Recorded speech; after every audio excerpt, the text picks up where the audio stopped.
Merry Christmas to all. എല്ലാവർക്കും ഞങ്ങളുടെ Christmas ആശംസകൾ. ഓരോ ക്രിസ്മസും നമുക്ക് ഒരുപാട് അനുഗ്രഹങ്ങൾ നൽകിയിട്ടാണ് കടന്നു പോകുന്നത്. ഓരോ ക്രിസ്മസിനും നമുക്ക് ആ വർഷത്തേക്ക് ഒന്ന് തിരിഞ്ഞു നോക്കിയാൽ ഒരുപാട് നന്മകളും അനുഗ്രഹങ്ങളും നമുക്ക് ലഭിച്ചു എന്ന് നമുക്ക് മനസ്സിലാക്കാം. ഞങ്ങളുടെ ജീവിതത്തിലും ഓരോ ക്രിസ്മസുകളും ഒത്തിരി അനുഗ്രഹങ്ങളും ബ്ലെസ്സിങ്സും ഞങ്ങൾക്ക് നൽകുന്നുണ്ട്. 2017 ഞങ്ങളുടെ ജീവിതത്തിലുണ്ടായ ഒരു ബ്ലെസ്സിങ്ങിനെ കുറിച്ച് നിങ്ങളുമായി പങ്കുവയ്ക്കാനാണ് ഇന്ന് ഞങ്ങളിവിടെ ആയിരിക്കുക. അതിനു മുമ്പായിട്ട് എൻ്റെ പ്രിയതമയെ ഞാനൊന്ന് പരിചയപ്പെടുത്തുകയാണ്. ഇത് സ്മിത ജെ ലൂക്കോസ്, എൻ്റെ ഭാര്യ. സ്മിത വെറ്റിനറി യൂണിവേഴ്സിറ്റിയിൽ college of dairy science and ടെക്നോളജിയിൽ അസിസ്റ്റൻറ്റ് പ്രൊഫസറായിട്ട് ജോലി ചെയ്യുന്നു. ഞങ്ങൾക്ക് 6 മക്കളാണ്. 6 പേരെയും ഞാനൊന്ന് പരിചയപ്പെടുത്താം. എൻ്റെ പേര് ജെസിക്ക. ഞങ്ങൾ 6 മക്കളിൽ നിന്നും ഏറ്റവും മൂത്ത ആളാണ് ഞാൻ. ഞങ്ങളെല്ലാവരും ഒരേ സ്കൂളിലാണ് പഠിക്കുന്നത്. ഈ തൃശ്ശൂരിലെ നിർമ്മല മദർ സ്കൂളിലാണ് പഠിക്കുന്നത്. ഞാൻ 10th പഠിക്കുന്നത്. എൻ്റെ പേര് ജെസിയ. ഞാൻ 6 മക്കളിൽ നിന്ന് രണ്ടാമത്തെയാണ്. ഞാൻ 7th പഠിക്കുന്നു. എൻ്റെ പേര് ജസ്സെ. ഞാൻ 6 പേരിൽ മൂന്നാമനാണ്. ഞാൻ 5ാം ക്ലാസ്സിലാണ് പഠിക്കുന്നത്. എൻ്റെ പേര് ജോഷുവ. ഞാൻ 6 മക്കളിലെ 4ാമത്തെ കുട്ടിയാണ്. തൃശ്ശൂരിലെ നിർമ്മല മദർ സ്കൂളിൽ ഞാൻ 4ാം ക്ലാസ്സിൽ പഠിക്കുന്നു. എൻ്റെ പേര് ജോവാന. ഞാൻ അപ്പച്ചൻ്റെ അമ്മയുടെയും 5ാമത്തെ കുട്ടിയാണ്. ഞാൻ 3ാം ക്ലാസ്സിൽ പഠിക്കുന്നു.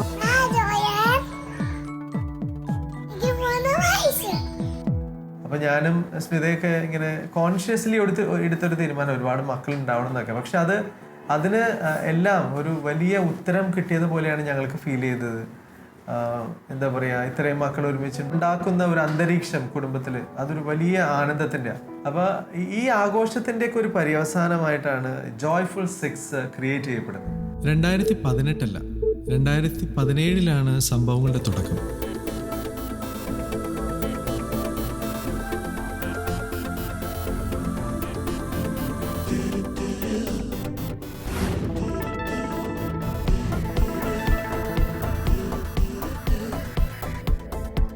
ജോലി സംബന്ധമായ കുറെ ആവശ്യങ്ങളുമായി അന്നേരം ഞാൻ വിദേശത്തായിരുന്നു.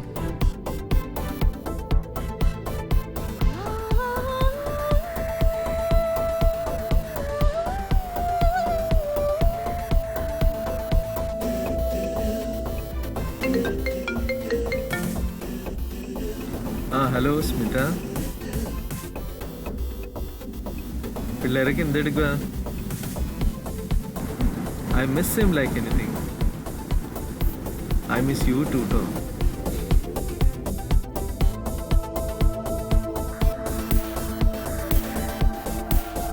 ഭാര്യയുടെയും മക്കളുടെയും ഫോൺ കോൾ വരുമ്പോഴാണ് ഒരു റിലീഫ് കിട്ടുക. ഇപ്രാവശ്യത്തെ ക്രിസ്മസിന് എന്ത് വന്നാലും നാട്ടിൽ ഉണ്ടായിരിക്കണമെന്ന അഭ്യർത്ഥനയാണ് ഈ ഫോൺ കോളിൻ്റെ ഉദ്ദേശം. മറ്റൊന്നുമല്ല, മക്കളെല്ലാവരും കൂടി എനിക്കൊരു സർപ്രൈസ് ക്രിസ്മസ് ഗിഫ്റ്റ് ഒരുക്കിയിട്ടുണ്ടെന്നാണ് ഓഫർ. അപ്പോഴേ എനിക്ക് തോന്നി ഇതെൻ്റെ മൂത്ത മകൾ ജെസിക്കയുടെ ബുദ്ധിയായിരിക്കുന്നു. അങ്ങനെ അപ്പച്ചൻ തിരിച്ചു വരുമ്പോൾ എന്തെങ്കിലും സർപ്രൈസ് ഗിഫ്റ്റ് കൊടുക്കണം എന്ന് ഞങ്ങൾ തീരുമാനിച്ചു. പക്ഷെ ഐഡിയ കിട്ടുന്നില്ലായിരുന്നു. എത്ര ചിന്തിച്ചിട്ടും ഇത് കഴിഞ്ഞ പ്രാവശ്യം കൊടുത്താണല്ലോ, ഇത് വേണ്ട, അങ്ങനെ ഞങ്ങൾ കുറേ ഡിസ്കസ് ചെയ്തു. പക്ഷെ ഒരു ഐഡിയ കിട്ടുന്നില്ലായിരുന്നു. പിന്നെ അവസാനം പ്ലാൻ വരെ ഡ്രോപ്പ് ചെയ്താലോ എന്ന് വിചാരിച്ചു. പണ്ടത്തെ പോലെ തന്നെ വല്ല സ്വീറ്റ്സോ എന്തെങ്കിലുമൊക്കെ കൊടുക്കാമെന്ന് വിചാരിച്ചു. അങ്ങനെ ഇരിക്കുമ്പോഴാണ് സ്കൂളിൽ ഈ ക്രിസ്മസ് കരോളൊക്കെ വന്നത്. അപ്പോൾ എൻ്റെ ഒരു ഫ്രണ്ട്, അവള് എല്ലാ വർഷവും എൻ്റെ അടുത്ത് പറയും, പെൻറ്ററ്റോണിക്സ് എന്ന് പറഞ്ഞൊരു ബാൻഡ് ഉണ്ട്, അവരുടെ പാട്ട് കേട്ട് നോക്ക്, അവരുടെ പാട്ട് സൂപ്പറാണ്, നമുക്ക് ചെയ്യാം എന്നൊക്കെ അവൾ പറയും. പക്ഷെ എന്താണെന്നറിയില്ല, ഞാനിതുവരെ ആ ഒരു അവളങ്ങനെ പറയുന്നതിന് ഞാൻ ഒരിക്കലും ശ്രദ്ധയൊന്നും കൊടുത്തിട്ടില്ല. പിന്നെ കുറേ പേര് എൻ്റെ അടുത്ത് വന്ന് പറയും, എന്നാലും ഞാൻ ശ്രദ്ധിക്കാറില്ല. അതുപോലെ ഈ ഒരു ടൈമും ആ ഒരു വർഷവും അവൾ എൻ്റെ അടുത്ത് വന്ന് പറഞ്ഞു, പെൻറ്ററ്റോണിക്സ് എന്ന് പറഞ്ഞൊരു ബാൻഡ് ഉണ്ട്, അവരുടെ കേട്ട് നോക്ക്, നീ എന്താ കേൾക്കാത്തേ എന്നൊക്കെ അവൾ എൻ്റെ അടുത്ത് ചോദിക്കും കുറേ. പക്ഷെ എന്നാലും ഞാൻ ശ്രദ്ധിച്ചൊന്നുമില്ല. പിന്നെ ഒരു ദിവസം ഞാൻ യൂട്യൂബിൽ വെറുതെ കുറേ പാട്ടുകൾ കേട്ടുകൊണ്ടിരിക്കുമ്പോൾ ഓട്ടോ പ്ലേയിൽ അടുത്തത് ഈ പെൻറ്ററ്റോണിക്സിൻ്റെ പാട്ട് വന്നു. അപ്പോൾ അത് കേട്ടപ്പോൾ ഞാൻ ഇത് ഭയങ്കര ഡിഫറെൻ്റ് ആണല്ലോ.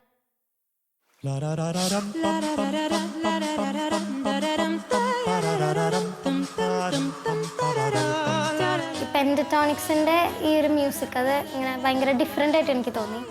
അങ്ങനെ ഞാൻ എല്ലാ ദിവസവും ഒരു പ്രാവശ്യമെങ്കിലും ഇത് കേൾക്കാൻ തുടങ്ങി. കാരണം എനിക്കത് ഭയങ്കര ഒരു മനസ്സിലിങ്ങനെ മ്യൂസിക്കും ക്രിസ്മസൊക്കെ ഒരു ക്രിസ്മസ് സ്ക്രിപ്റ്റൊക്കെ നമ്മുടെ മനസ്സിലുണ്ടാവണ പോലെ തോന്നും നമുക്ക് കേൾക്കുമ്പോൾ.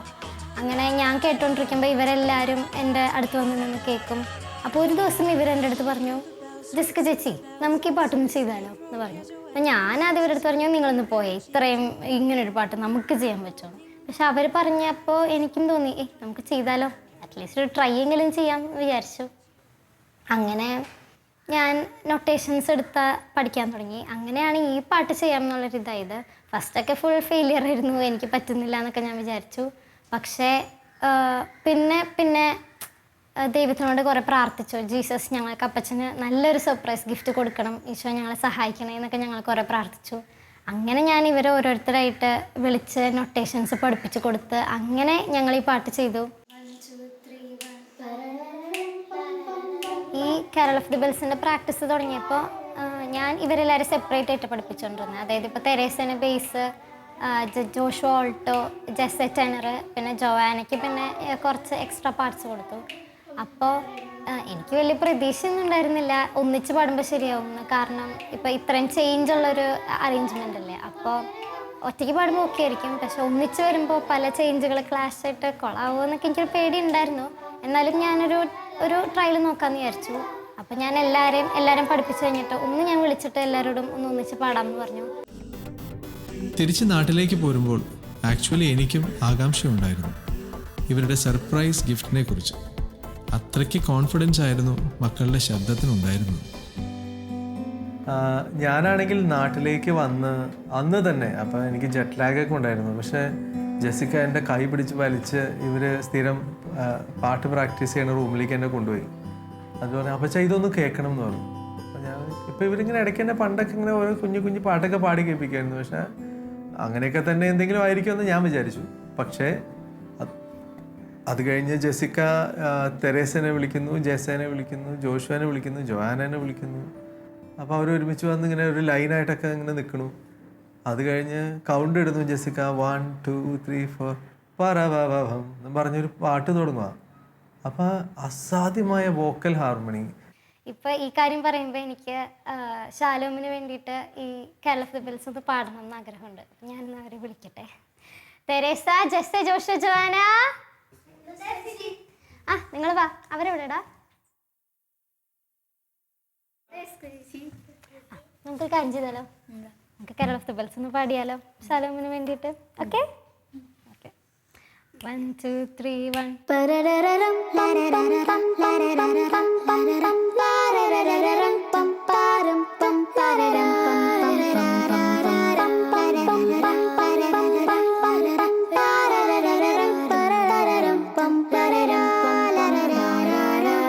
ഷിജിൻ നാട്ടിലേക്ക് വന്ന ശേഷം ഷിജിനെ ആ റൂമിലേക്ക് വിളിച്ച് ഇത് പാടി കേൾപ്പിക്കുന്ന സമയത്ത് ഞാൻ ശരിക്കും അടുക്കളയിൽ എന്തോ കാര്യങ്ങളൊക്കെ ചെയ്തുകൊണ്ടിരിക്കുക. അപ്പം ഞാൻ വിചാരിക്കുന്നത് എന്തോ ഒരു ട്രാക്ക് ഇട്ട് ഏതോ ഒരു കരോൾ സോങ് ഇട്ട് ഷിജിനെ കേൾപ്പിക്കുക ആണ് ഞാൻ ധരിച്ചിരുന്നത്.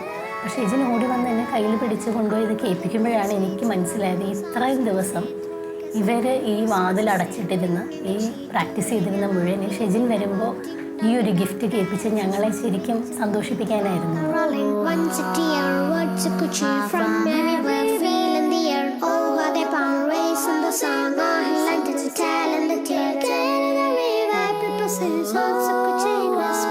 ഇതിൽ ഞാൻ ഞെട്ടാനൊരു കാരണം, ഈ പാട്ട് ഒരു വളരെ കോംപ്ലക്സ് ആയിട്ടുള്ളൊരു പാട്ടാണ്.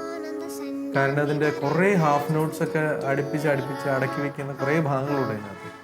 അപ്പോൾ അത്ര എളുപ്പത്തിൽ അങ്ങനെ പാടാൻ പറ്റുന്നൊരു പാട്ടല്ല. പക്ഷെ അതൊക്കെ ഭയങ്കര നിഷ്പ്രയാസമാണ് ഇവർ നിന്ന് പാടുന്നത്. ഇവർ ചെയ്തത് അക്കപ്പല്ല എന്ന് പറയുന്ന ഒരു കാറ്റഗറിപ്പെട്ട സോങ്ങാണ്. അതായത് വോയിസസ് മാത്രം വെച്ചിട്ടാണ് ഈ ഒരു സോങ് ചെയ്തത്. ഒത്തിരി ബുദ്ധിമുട്ടാണ്, സാധാരണ പാട്ടുകളെക്കാളും ഒത്തിരി ബുദ്ധിമുട്ടുള്ളതാണ്. അപ്പോൾ ഇതിൻ്റെ റിഹേഴ്സലൊക്കെ എപ്പോൾ നടന്നു എന്നുള്ളതിനെ കുറിച്ചൊന്നും എനിക്ക് യാതൊരു ഐഡിയ ഇല്ല. അപ്പോൾ സ്മിതയ്ക്കായിരിക്കും അത് കൂടുതൽ പറയാൻ പറ്റുക. അപ്പം ഞാനിങ്ങനെ റൂം തുറന്ന് നോക്കുമ്പോൾ ഇവർ ചിലപ്പോൾ കമ്പ്യൂട്ടറിൽ കാർട്ടൂൺസൊക്കെ കാണുകയാണെങ്കിൽ ഞാൻ പറയും നിങ്ങൾ ഏതാ കാണുന്നത്, പാസ്വേഡൊക്കെ എനിക്കും ഷിജിനും മാത്രമേ അറിയുള്ളൂ, ഞങ്ങൾ ഓപ്പൺ ചെയ്ത് കൊടുത്താലേ ഇവർ കാണുള്ളൂ. അപ്പോൾ ഇടയ്ക്ക് നോക്കുമ്പോൾ ഇവർ പറയും അമ്മ വാ ഇത് പെൻറ്റാറ്റോണിക്സ് എന്ന് പറഞ്ഞൊരു മ്യൂസിക് ബാൻഡിൻ്റെ ആണ്. അപ്പോൾ അവരെന്നെ അതിലേക്ക് ഇങ്ങനെ മീൻസ് അവരെ ഒന്ന് അപ്രൂവ് ചെയ്യാൻ വേണ്ടി ഇത് നല്ലതാണെന്ന് അവരെന്നെ കൺവിൻസ് ചെയ്യാനായിട്ട് ശ്രമിക്കുന്നുണ്ട്. അപ്പോൾ ഞാൻ വീണ്ടും പറയും നിങ്ങൾ പോയി പഠിക്കുക, പരീക്ഷയ്ക്ക് പഠിക്കുന്നുണ്ട്, അടച്ചിട്ട് പോകും. പക്ഷെ എന്താണ് ഇവർ ആക്ച്വലി കുറച്ച് പാട്ട് കേൾക്കുന്നു എന്നാണ് ഞാൻ വിചാരിച്ചത്. എന്നാൽ ഇടയ്ക്ക് ഞാൻ പോയി വഴക്ക് പറയും, നിങ്ങളിങ്ങനെ ഫുൾ ടൈം ഇത് കേട്ടിരിക്കരുത്, പാട്ട് നല്ലതാണ്, പക്ഷെ നിങ്ങൾ പഠിക്കാനൊക്കെ ഞാൻ പറയുന്നുണ്ട്. പിന്നെ കുറച്ച് കഴിഞ്ഞ് ഞാൻ നോക്കുമ്പോൾ മൂത്ത മോള് ഇവർ കളിക്കാൻ പോകുമ്പോൾ ഒരാളെ വിളിച്ചിട്ട് 2 പേര് പാടുന്നു. പിന്നെ കുറച്ച് കഴിയുമ്പോൾ വേറൊരാളെ വിളിച്ചിട്ട് ഇവർ പാടുന്നു. അപ്പം അങ്ങനെയൊക്കെ ചെയ്യുമ്പോൾ ഞാൻ വിചാരിച്ചു ഇവർക്ക് മ്യൂസിക്കിനോടുള്ളൊരു താല്പര്യം കാരണം ഇങ്ങനെ നമ്മൾ പാടി നോക്കൂല്ലോ, ചിലപ്പോൾ പാട്ടിനനുസരിച്ച് ഡാൻസ് ചെയ്യും. അത്രേ ഞാൻ വിചാരിച്ചിരുന്നുള്ളൂ.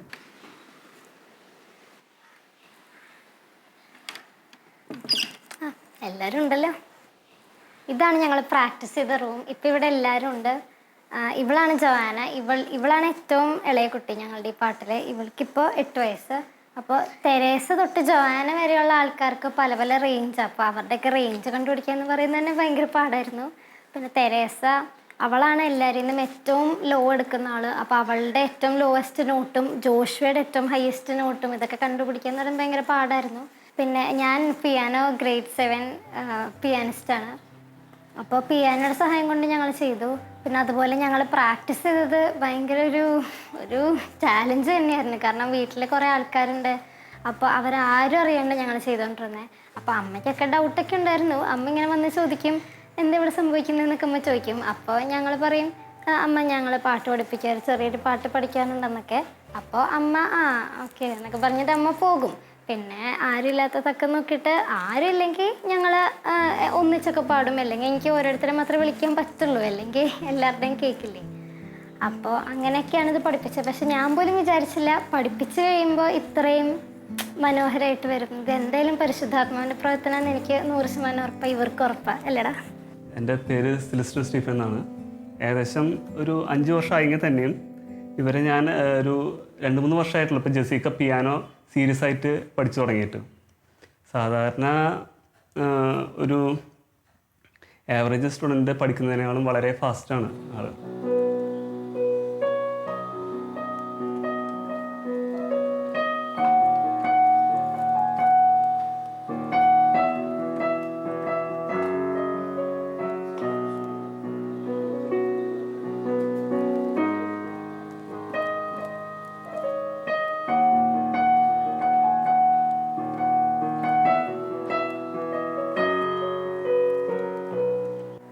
പിച്ച് കിട്ടിയില്ലേ? ഓക്കെ, നമുക്ക് പാടാം. ഈ അക്കപ്പല്ല എന്ന് പറയുന്നത് ഫോറിൻ കൺട്രീസിലൊക്കെ ഭയങ്കര പോപ്പുലർ ആയിട്ടുള്ളൊരു സാധനമാണ്. പക്ഷേ നമ്മുടെ ഇന്ത്യയിൽ അല്ലെങ്കിൽ കേരളത്തിൽ അത് അധികം പോപ്പുലർ അല്ല. അപ്പോൾ ഈ അക്കപ്പല്ല എന്ന് വെച്ച് കഴിഞ്ഞാൽ ഇൻസ്ട്രുമെൻറ്റ്സ് ഇല്ലാണ്ട് വോക്കൽസ് മാത്രം ചെയ്യുന്ന ഹാർമണിയാണ് അക്കപ്പല്ല. അപ്പോൾ ആക്ച്വലി പിയാനോ ഇല്ല ഇതിൽ. ഞാനിപ്പോൾ പിയാനോ വായിച്ചത് പിച്ച് കിട്ടാൻ വേണ്ടിയിട്ടാണ്. So through out the song ഒരു ഇൻസ്ട്രുമെൻറ്റ്സും ഇല്ലാണ്ടാണ് അക്കപ്പല്ല പാടാറുള്ളത്. അപ്പോൾ നമുക്ക് പാടാം. 1 2 3 നന്ദിയോടെ ഞാൻ സ്തുതി പാടിടും എൻ്റെ യേശുനാഥ. എനിക്കായി നീ ചെയ്തൊരു നന്മയ്ക്കും ഇന്നു നന്ദി ചൊല്ലുന്നു ഞാൻ. അർഹിക്കാത്ത നന്മകൾ എനിക്കേകിടും കൃപാനിധി. യാചിക്കാത്ത നന്മകൾ പോലുമീ എനിക്കേകിയോനി സ്തുതി. എനിക്ക് ഓർമ്മയുണ്ട് ആദ്യത്തെ കുട്ടി ജനിക്കുമ്പോൾ അല്ലേ സ്മിത, അവളൊരു 1.5 വയസ്സ് മുതൽ, അല്ലെങ്കിൽ സ്മിത പ്രഗ്നൻ്റ് ആയിരിക്കുന്ന സമയത്ത് സ്മിത ഫുൾ ടൈം പാട്ട് കേൾക്കുമായിരുന്നു. അതായത് ക്രിസ്ത്യൻ സോങ്സ് ഒരുപാട് കേൾക്കുമായിരുന്നു അല്ലേ സ്മിത? അതിനെക്കുറിച്ചൊന്ന് പറയാമോ? ഞാൻ കോൺഷ്യസ്ലി തന്നെ ഞാൻ റക്സ് ബാൻഡിൻ്റെ പാട്ടുകൾ കേൾക്കുമായിരുന്നു. അതുപോലെ തന്നെ ആ ഇടയ്ക്ക് ഷെജിൻ തന്നെ പാടിയ ഒരു ഓൾ സെയിൻസിൻ്റെ ലിറ്റനി ഉണ്ടായിരുന്നു, അത് ഞാൻ വെച്ച് കേട്ടിരുന്നു. അതുപോലെ കുരിശിൻ്റെ വഴി ഞാൻ ഒച്ചത്തിൽ പാടി. ഞാൻ ശരിക്കും പറഞ്ഞൊരു പാട്ടുകാരിയൊന്നുമല്ല, പക്ഷേ എനിക്കറിയാവുന്ന രീതിയിൽ ഞാനത് പാടി അതിങ്ങനെ പ്രാർത്ഥിക്കുമായിരുന്നു. പിന്നീട് മൂത്ത മോള് ജനിച്ചതിന് ശേഷം ആ കുരിശിൻ്റെ വഴി കേൾക്കുന്ന സമയത്തൊക്കെ അവളൊരു പ്രത്യേക രീതിയിൽ അതിനോട് റെസ്പോണ്ട് ചെയ്യുന്നതായിട്ട് എനിക്ക് തോന്നിയിട്ടുണ്ട്. അവളത് ഭയങ്കര ഇഷ്ടമാണ് അവൾക്ക്. സത്യദൈവത്തിൻ ഏകപുത്രൻ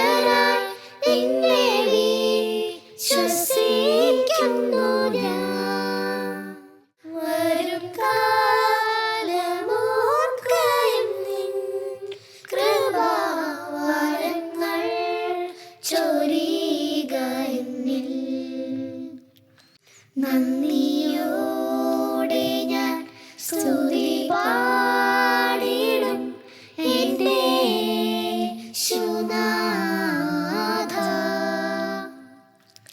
എനിക്കായി നീ ചെയ്തൊരു നന്മയ്ക്കും ഇന്നു നന്ദി ചൊല്ലുന്നു ഞാൻ.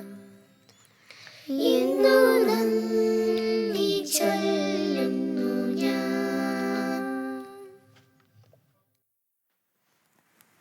ഈ പാട്ട് ഞങ്ങൾ ഒരു ലവീത്ത എന്ന് പറഞ്ഞൊരു കോൺഫറൻസിൽ ഞങ്ങൾക്ക് പാടാനിടയായി. അപ്പോൾ അക്കാപ്പല്ല എന്ന് പറഞ്ഞൊരു ഒരു ഫോറിൻ കൾച്ചർ അതിവിടെ പോപ്പുലർ അല്ല എന്നുള്ളൊരു ചാലഞ്ച് ഉണ്ട്. എന്നാലും ഞങ്ങൾ പാടാൻ തീരുമാനിച്ചു. സോ ഇങ്ങനെ ഒരു സാധനം ഞങ്ങൾ ആദ്യമായിട്ട് ലവീത്തയിൽ പാടിയപ്പോൾ ആ ഒരു പ്രോഗ്രാമിൽ ആ ഒരു ഗ്യാതറിങ് ഒരു കുഞ്ഞു കുട്ടികൾ മുതൽ പ്രായ ആൾക്കാർ വരെ എൽഡർലി ആയിട്ടുള്ള ആൾക്കാർ വരെയുള്ള ഒരു വലിയൊരു ഗ്യാതറിങ് ആയിരുന്നു. എന്നാൽ അവിടെ ഞങ്ങൾ 5 പേരും ഇങ്ങനെ നിന്ന് പാടിയപ്പോൾ പലരും ഞങ്ങളുടെ അടുത്ത് വന്ന് പറഞ്ഞു.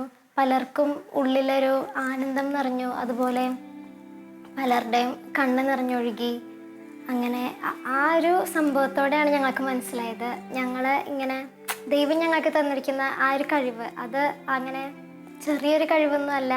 ഞങ്ങൾക്കൊരു പലരെയും ദൈവത്തിലേക്ക് അടുപ്പിക്കാനും പലർക്കും നല്ലൊരു മനസ്സിൽ ആനന്ദം പകരുവാനും ഒക്കെ ഞങ്ങൾക്ക് ഈ ദൈവം തന്ന ഈ കഴിവിലൂടെ സാധിക്കുമെന്ന് ഞങ്ങൾക്ക് അന്നത്തെ ആ ഒരു രാത്രിയാണ് ഞങ്ങൾക്ക് മനസ്സിലായത്. ഇതിൻ്റെ പിന്നിലെ പരിശുദ്ധാത്മാവിൻ്റെ ഒരു വലിയ പ്രവർത്തനം ഉണ്ടെന്ന് ഞങ്ങൾക്ക് എല്ലാവർക്കും വളരെ ബോധ്യമുള്ളൊരു കാര്യമാണ്. ഇവർ ശരിക്കും പറഞ്ഞാൽ ഇവർ മ്യൂസിക് പാട്ട് പഠിക്കുന്നുണ്ട്, കർണാട്ടിക് പഠിക്കുന്നുണ്ട്. അപ്പോൾ അത് പഠിക്കുന്നൊരു റൂമുണ്ട്. അപ്പോൾ എന്നെ സംബന്ധിച്ചാണെങ്കിൽ ഇവർ മ്യൂസിക് പഠിക്കുന്നതിൽ എനിക്ക് ഏറ്റവും ആദ്യം ഒരു താല്പര്യം തോന്നാനുള്ള ഒരു കാരണം എന്ന് വെച്ചാൽ കാര്യം വീട്ടിൽ നല്ല ബഹളം മക്കളെല്ലാവരും ഉണ്ട്, നല്ല സന്തോഷമൊക്കെ ആണെങ്കിലും കുറച്ച് ശാന്തമായിട്ട് ഇവരൊന്ന് അടങ്ങിയിരിക്കുന്നതായിട്ട് ഞാൻ ആകെ കാണുന്നൊരു സമയം ആദ്യം ഇവർ ചെറുതായിരുന്ന സമയത്ത് ഈ പാട്ട് മാഷ് വന്ന് പാട്ടെടുക്കുന്ന ഒരു സമയമാണ്. അപ്പം അതുകൊണ്ട് എനിക്കെൻ്റെ ഉള്ളിൽ മ്യൂസിക് എന്നതിനേക്കാളും കൂടുതൽ ഇവർക്ക് കുറച്ചൊരു ഡിസിപ്ലിൻ കിട്ടുന്ന അല്ലെങ്കിൽ കുറച്ച് സമയം ഒരു സെൽഫ് ഡിസിപ്ലിൻ കിട്ടി അടങ്ങിയിരിക്കുന്ന ഒരു കാര്യമാണ് മ്യൂസിക് എന്നുള്ളൊരു ഫീലിംഗ് എൻ്റെ ഉള്ളിലുണ്ടായിരുന്നു. അപ്പോൾ അതുകൊണ്ട് തന്നെ മ്യൂസിക്കിനെ ഞാൻ ആ ഒരു തരത്തിലാണ് ശരിക്കും പറഞ്ഞാൽ ഞാൻ പേഴ്സണലി പ്രോത്സാഹിപ്പിച്ചുകൊണ്ടിരുന്നത്. അപ്പോൾ ഷെജിൻ പക്ഷേ ഭയങ്കര ഹാപ്പി. ഷെജിൻ അതിൻ്റെ എത്ര ബുദ്ധിമുട്ടുണ്ട് അത് ചെയ്യാനെന്ന് കൂടുതൽ അറിയാവുന്നതുകൊണ്ടായിരിക്കും ഷെജിൻ വളരെ ഹാപ്പി ആയിട്ട് എന്നോട് പറഞ്ഞു ദൈവം ശരിക്കും ഇവർക്ക് നല്ലൊരു ഗിഫ്റ്റ് കൊടുത്തിട്ടുണ്ട്, ഇവർ ഭയങ്കര ഗിഫ്റ്റഡാണ്, ഇത് നമ്മളുടെ ഇതൊന്നുമല്ല. ഞാൻ പാട്ട് പഠിക്കാൻ ആഗ്രഹിച്ചിട്ടുണ്ട്, പക്ഷേ അന്നൊന്നും അങ്ങനെ പഠിക്കാനൊന്നും പോയിട്ടില്ല. പക്ഷേ ഇത് ശരിക്കും ദൈവം ഇവർക്ക് കൊടുത്തൊരു ഗിഫ്റ്റ് തന്നെയാണെന്നിങ്ങനെ ഷെജിൻ പറയുന്നത്. അപ്പോഴാണ് എനിക്കും ഇതൊരു അപ്പോഴും എനിക്ക് പൂർണ്ണമായിട്ട് അങ്ങനെ തോന്നിയിരുന്നില്ല, എന്നാൽ ആ ദൈവത്തിൻ്റെ ഒരു ഗിഫ്റ്റാണെന്നുള്ളത് എനിക്ക് തോന്നിയിരുന്നു. പക്ഷേ അവിടെ വെച്ച് ഞാനൊരു കാര്യം തീരുമാനിച്ചു, ഇവർ ഇത്രയും നന്നായി ചെയ്യുന്ന സ്ഥിതിക്ക് അവർക്കൊരു അപ്രീസിയേഷൻ എന്നുള്ള നിലയ്ക്കെങ്കിലും ഈ ഒരു പാട്ട് റെക്കോർഡ് ചെയ്യണമെന്ന് എനിക്ക് തോന്നി. അങ്ങനെ തൃശ്ശൂരുള്ള ഒരു സ്റ്റുഡിയോ സൗണ്ട് ഫോർച്യൂൺ എന്നൊരു സ്റ്റുഡിയോയിൽ എൻ്റെ ഫ്രണ്ട്, ഞാൻ അദ്ദേഹത്തെ അന്നേ അറിയും, എൻ്റെ ഫ്രണ്ടും കൂടിയാണ് ജിബുവിനെ വിളിച്ചു. അപ്പോൾ ജിബു ഒരു ടൈം സ്ലോട്ട് തന്നു. അങ്ങനെ സൗണ്ട് ഫോർച്യൂണിൽ വന്ന് പാട്ട് ഞങ്ങൾ റെക്കോർഡ് ചെയ്തപ്പോഴും ജിബുവും ശരിക്കും ഞെട്ടി. ഇത്രയും മനോഹരമായിട്ട് ഇത്രയും കോംപ്ലക്സ് ആയിട്ടൊരു പാട്ട് അവർ അക്കാപ്പല്ല ചെയ്തു എന്ന് കണ്ടപ്പോൾ അദ്ദേഹവും ശരിക്കും ഞെട്ടി. അങ്ങനെ എൻ്റെ 1-2 ക്ലോസ് ഫ്രണ്ട്സിനെയൊക്കെ ഞാനിത് കേൾപ്പിച്ചു എന്താണ് അഭിപ്രായം എന്നറിയാൻ.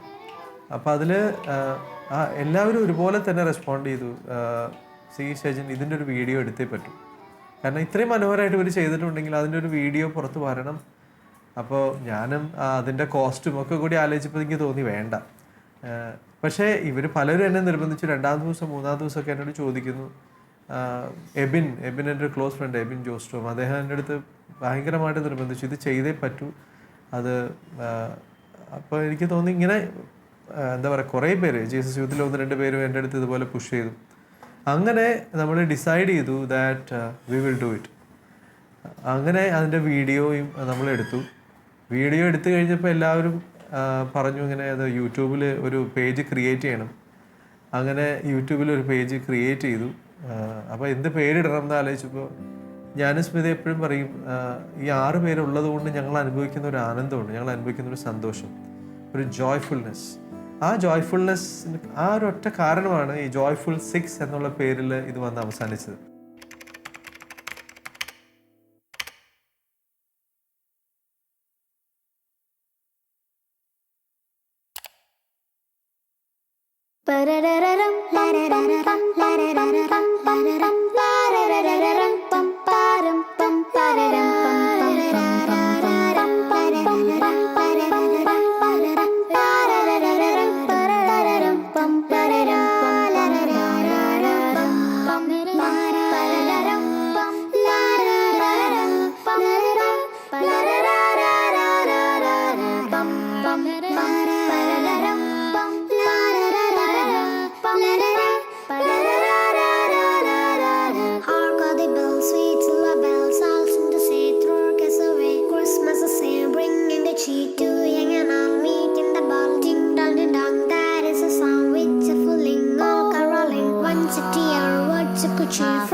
ജോയ്ഫുൾ 6-ലെ ഈ 6 കുഞ്ഞുങ്ങളെ വായ്പാട്ട് പഠിപ്പിക്കുന്ന അധ്യാപകനാണ് ഞാൻ.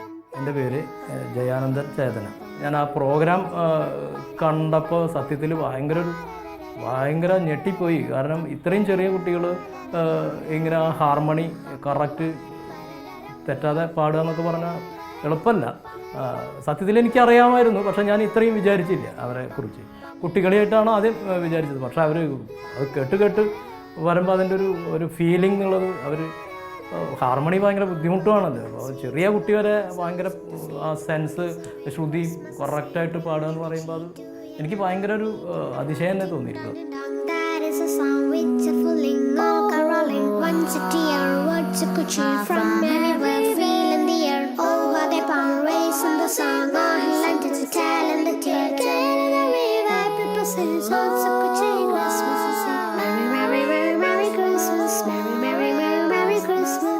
പിന്നീട് അത് എന്താ പറയുക, ഒരു നമ്മൾ പറയില്ലേ അത് ചരിത്രമായിരുന്നു എന്നൊക്കെ പറയില്ല, അതുപോലെയായിരുന്നു. കാരണം യൂട്യൂബിൽ ഒരുപാട് റെസ്പോൺസുകൾ വന്നു. 6,000-ഓളം സബ്സ്ക്രൈബേഴ്സ്, 5 ലക്ഷത്തോളം വ്യൂവേഴ്സ്. അത് ആദ്യത്തെ ഫേസിൽ ആദ്യത്തെ 2 ദിവസം കൊണ്ട് 40,000 വ്യൂസ് എന്താ. അപ്പോഴേ എല്ലാവരും പറഞ്ഞു ഇത് ഭയങ്കര വൈറലാവും. പിന്നെ വാട്സാപ്പിൽ ഇത് ആരൊക്കെയോ ഷെയർ ചെയ്ത് തുടങ്ങി ഒരു ഡിസ്ക്രിപ്ഷനൊക്കെ വെച്ച്.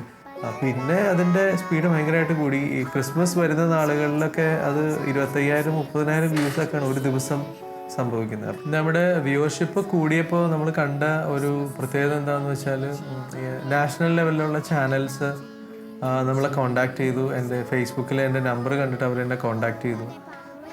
ഇവരെ കുറിച്ചുള്ള ഒരു പ്രോഗ്രാം ഈ ക്രിസ്മസിന് നമുക്ക് ചെയ്യാൻ പറ്റുമോ. അതുപോലെ ഇൻ്റർനാഷണൽ ലെവലിൽ നമുക്കൊരു രാജ്യത്തുനിന്ന് അവിടുത്തെ കരിസ്മാറ്റിക് ടീം, ഇവർ ഒരു എസ്റ്റാബ്ലിഷ്ഡ് ടീമാണ്, ഇവർ വർഷങ്ങളായി ഇത് ചെയ്യുന്നു എന്നൊക്കെ ഒരു തോന്നലുണ്ടായിട്ടായിരിക്കണം അവരെന്നെ വിളിച്ചു.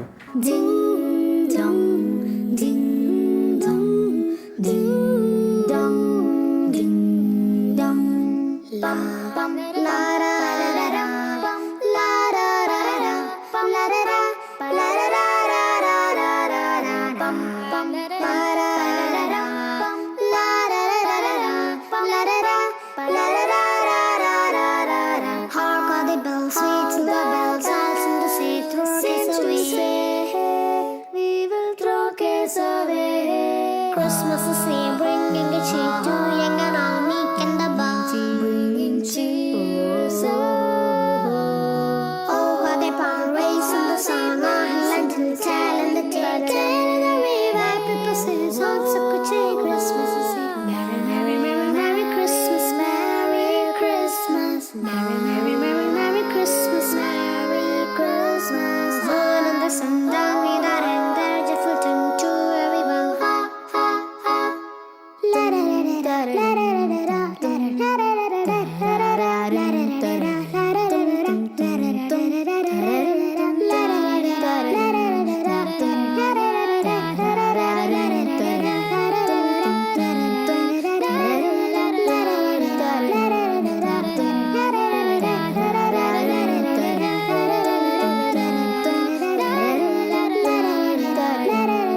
ഗ്രൂപ്പിൻ്റെ പേര്. ഞങ്ങളെല്ലാവരും ഒന്നിച്ച് ഞങ്ങളുടെ പേര് ജോയ്ഫുൾ 6 എന്നാണ്. ഞങ്ങൾ 5 പേര് മാത്രമാണ് പാടുന്നത്. എന്നാലും ഞങ്ങളുടെ ഈ ഗ്രൂപ്പിൽ ഏറ്റവും പ്രധാനപ്പെട്ട ഞങ്ങളുടെ ചക്കരയായ ജൊഹാൻകുട്ടൻ ഇപ്പോൾ ഇവിടെ ഉണ്ട്. ജൊഹാൻ നല്ലൊരു പാട്ടുകാരനാണ്. അവനിപ്പോൾ 3 വയസ്സായിട്ടുള്ളൂ. എങ്കിലും അവൻ്റെ ആ ഒരു പ്രായത്തിനനുസരിച്ച് അവൻ നന്നായി പാടും. ദൈവം അവന് കഴിവ് കൊടുത്തിട്ടുണ്ട്. അപ്പോൾ ജൊഹാൻ, നമുക്ക് പാടാം. 1 2 3 നന്ദിയോ സ്തുതി പാടേയും നിന്റെ സുനാപവദാ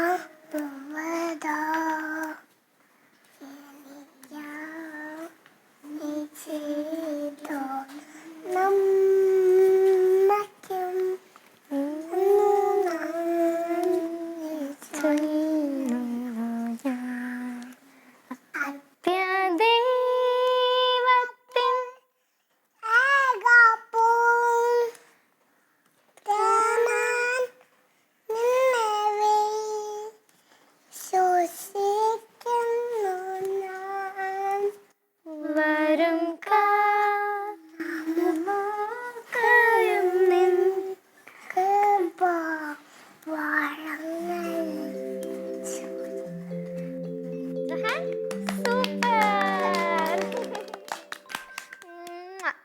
പ്രോ ലൈഫ് കുടുംബം എന്ന രീതിയിൽ 6 മക്കളുമായിട്ട് ഞങ്ങൾ ജീവിക്കുമ്പോൾ ഞങ്ങളുടെ ജീവിതത്തിലെ ഏറ്റവും വലിയ ഒരു ആഗ്രഹം എന്താണെന്ന് വെച്ചാൽ ജീവന് വേണ്ടി അല്ലെങ്കിൽ ജീവൻ്റെ ഒരു സമൃദ്ധിയെക്കുറിച്ചുള്ള വലിയ ഒരു മെസ്സേജ് ലോകത്തിലേക്ക് കൊടുക്കുക എന്നുള്ളത് തന്നെയാണ്. കോൺഷ്യസ്ലി ഞങ്ങൾ എടുത്തൊരു തീരുമാനമാണ് ഞങ്ങൾക്ക് കുറേ മക്കൾ വേണമെന്നുള്ളത്. അങ്ങനെ ഒരു കോൺഷ്യസ് തീരുമാനത്തിൽ അവരെ വളർത്തേണ്ടി വരുമ്പോഴുണ്ടാകുന്ന സ്ട്രഗിൾസ് ഞങ്ങളുടെ ഒരു കോൺഷ്യസ് തീരുമാനമായതുകൊണ്ട് തന്നെ അത് ദൈവഹിതത്തോടും ദൈവത്തിലുള്ള ആശ്രയത്തോടും ചേർന്ന് നിന്നുകൊണ്ട് തരണം ചെയ്യാനാണ് ഞങ്ങൾ ഇതുവരെ പഠിച്ചിരിക്കുന്നത്. ഞങ്ങളുടെ ലൈഫിലും സ്ട്രഗിൾസൊക്കെ ഉണ്ട്. പക്ഷേ ആ സ്ട്രഗിൾസിനിടയിലും ദൈവത്തിനെ മുറുകെ പിടിച്ചുകൊണ്ട് ജീവിക്കാൻ ശ്രമിക്കുന്നതാണ് ഞങ്ങളുടെ ഒരു ജീവിതശൈലി. ഞങ്ങളുടെ പലപ്പോഴും ജോയ്ഫുൾ 6ൻ്റെ ആ ഒരു ആനന്ദം മാത്രമേ പലപ്പോഴും പുറത്ത് കാണുകയുള്ളൂ. ഞങ്ങൾ ശ്രമിക്കുന്നത് അത് തന്നെയാണ്. ആ ആനന്ദം ഈ ലോകത്തിന് കൊടുക്കണം എന്നുള്ളത് തന്നെയാണ്. പക്ഷേ ദൈവത്തിൽ ആശ്രയിക്കുമ്പോൾ നമുക്ക് കിട്ടുന്ന ഒരു ധൈര്യവും നമുക്ക് കിട്ടുന്ന ഒരു കോൺഫിഡൻസും ജീവിതത്തിനെ അഭിമുഖീകരിക്കാനായിട്ട് ഞങ്ങളെ ഒത്തിരി ഒത്തിരി ഒത്തിരി സഹായിക്കുന്നു. ഞാൻ മാത്രമല്ല, ഞങ്ങൾ 6 പേരും ഭയങ്കര ജോയ്ഫുൾ ആണ്. അതുകൊണ്ട് തന്നെയാണ് ഞങ്ങൾക്ക് ജോയ്ഫുൾ 6 എന്നുള്ള പേര് തന്നത്. ഇതിന് ഞങ്ങൾക്ക് ഏറ്റവും കൂടുതൽ കടപ്പാടുള്ള ഞങ്ങളുടെ പേരൻസിനോടാണ്. അവർ ഞങ്ങൾക്ക് വേണ്ടി എടുത്ത തീരുമാനം. ഞങ്ങളെല്ലാവരും ഒന്നിച്ച് പാടുമ്പോൾ മിക്കതും എല്ലാവരെയും കണ്ണ് നിറയിപ്പിക്കുന്ന കാര്യം എന്താണെന്ന് വെച്ചാൽ ഞങ്ങൾ സിബ്ലിങ്സ് എന്നുള്ള കാര്യമാണ്. അപ്പോൾ ഞങ്ങളിൽ ഒരാൾ ഇല്ലായിരുന്നെങ്കിൽ ആ ഒരു വോയിസ് ഉണ്ടാവില്ല എന്ന് ഒരു സ്റ്റേജിൽ ഒരാൾ പറയാനിടയായി. അത് പലരുടെയും കണ്ണ് നിറയിപ്പിച്ചു. സോ എൻ്റെ അപ്പനും അമ്മയും എടുത്ത തീരുമാനം, ഞങ്ങളുടെ അപ്പനും അമ്മയും എടുത്ത തീരുമാനം, കൂടുതൽ മക്കൾ വേണം എന്നുള്ളതും അതാണ് ഞങ്ങൾ ഇത്രയും സന്തോഷവാന്മാരായിട്ടിരിക്കാനുള്ള കാരണം. We are so blessed to have such parents and ഞങ്ങൾ ദൈവത്തിനോട് വളരെയധികം നന്ദി പറയുന്നു അതിന്.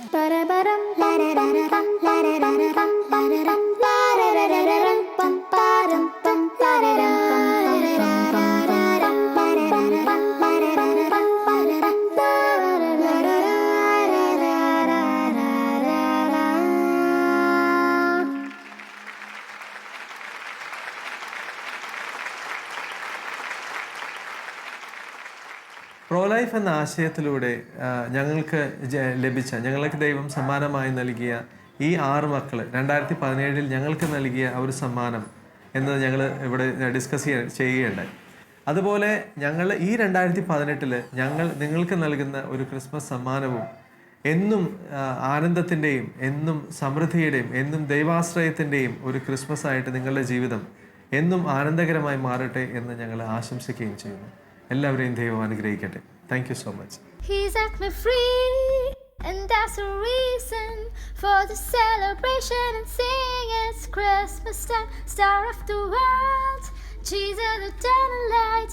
There is born a Savior, the Son of God, morning star. Don't forget that a manger time a Savior has been given. Let everybody sing it out loud, tell the world. He set me free, and that's the reason for the celebration and sing.